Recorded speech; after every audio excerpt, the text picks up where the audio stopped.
Since so many of you ask how to make proper keys in City Skylines 2 with the tools available, I made a little tutorial to show you the best tips and tricks how to achieve some beautiful keys that I used in this harbor build over here. Sit back, relax and have a little look. Alright, we start over here with an empty bit of land, and the first technique that you potentially have seen already is just using the street along the coastline in order to achieve something underneath the road, as you can see down here, that creates a K. It is a little bit of a finicky thing, and if you're going to try this the best way possible, I would also recommend to toggle off the snapping, and then you just find out the best way of doing it. Be very close to the water, and then you find the best way of doing it like so, you know, and then the thing that you most likely are going to do is use the flatten tool and then go down in the water or something like that, and then just flatten it to the K, and then basically you have something like that. Do the same to the inner land, and you want to just go down at the brush size, just align this towards your coastline, and then you would also just make sure that you flatten this, and there you have it, a wonderful little K that looks a little bit wonky, a little bit weird, something that we do not really want to have. So I'm going to show you a little bit of a better technique how to do that with the roads. Alright, but since we don't want this funky little wobbly road that we just created over there, we have to make some terraforming before. So first of all, you're going to go to your flatten tool, increase the brush size a little, and then we go for like maybe a bit higher this time around. Let's stick to this one up here, and then you just terraform exactly the shape that you want to have. Let's say that one over here is fine, with a little of a curve in here. Make sure that everything is nicely terraformed, you know, something like that is neat. And then once you've done that, this is basically already the kind of layout you go for. Then you go to the smooth and soften terrain tool, decrease the strengths. That's very important because otherwise it's going to be too strong. And then you just click along the line just a little bit, not too crazy, just soften it a little. That's going to help with the positioning.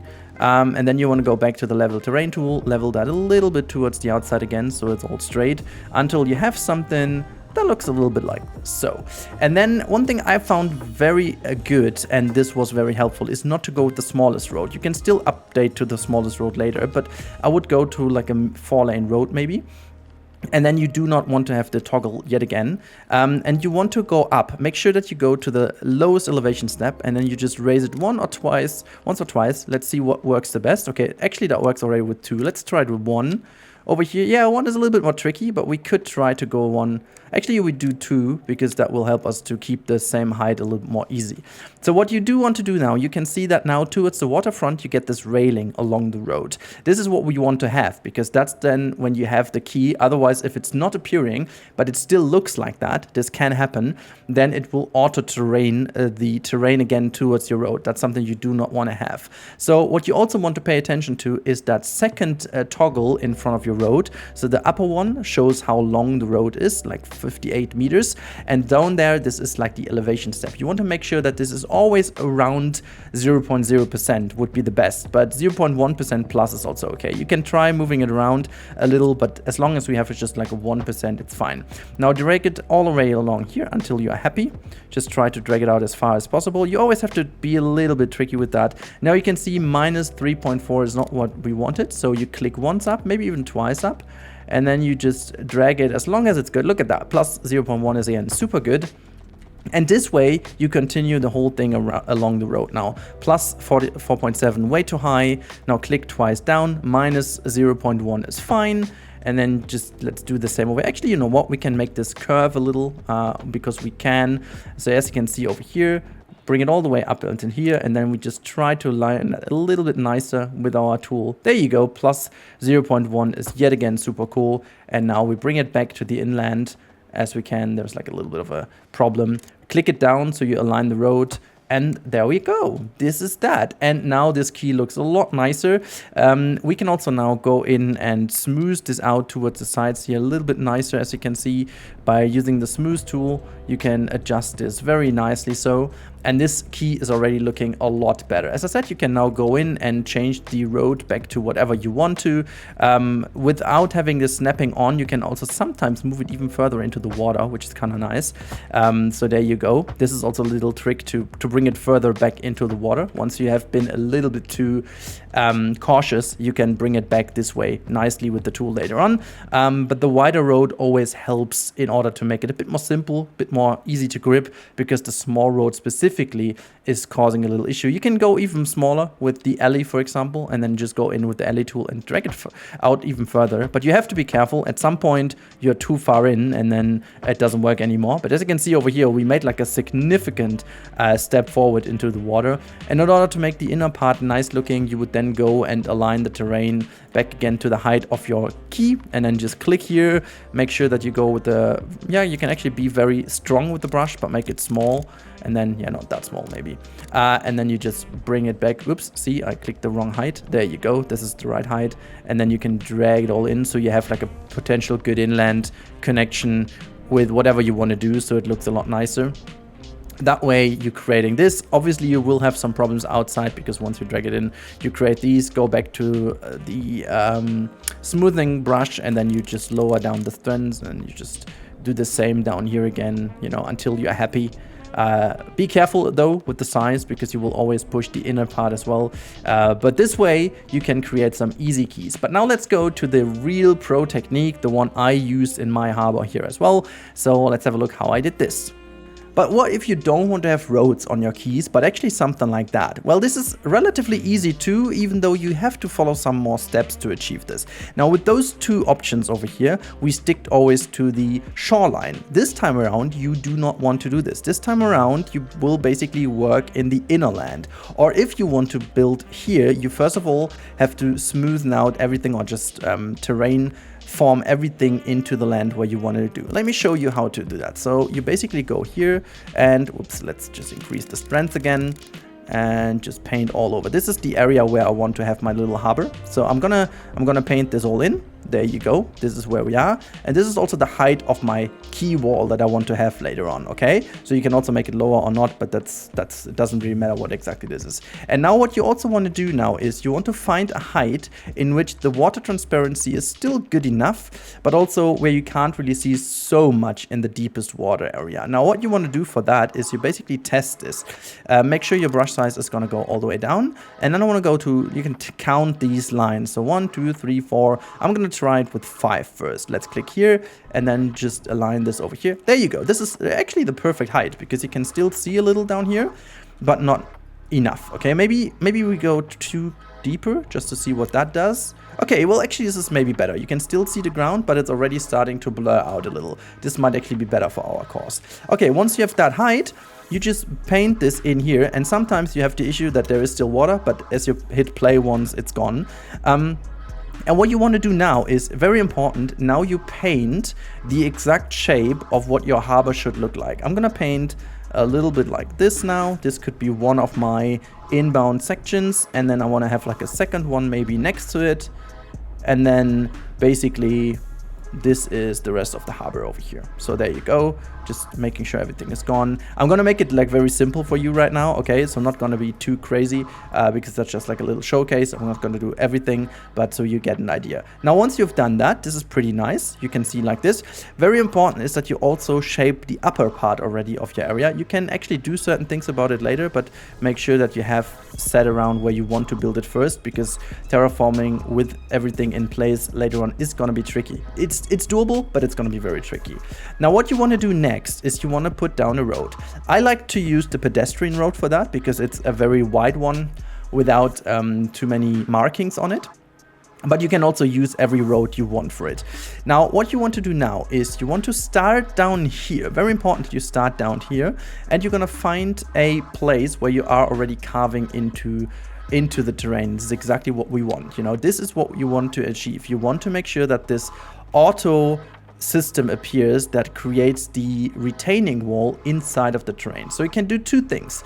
You can either make like a full wall, and then you go down here and ensure the same thing we did in the previous part, ensure that you use the up and down keys in order to maintain a similar height. You always want to ensure that you go not above 1% of elevation change, okay? So for example, this over here, 0.1 is absolutely perfect. And then you just continue along the side as you go. Make sure to always keep an eye on the elevation, as long as it's within 1%, and sometimes you have to look at if you go twice above 0%, then the next time you want to go below maybe.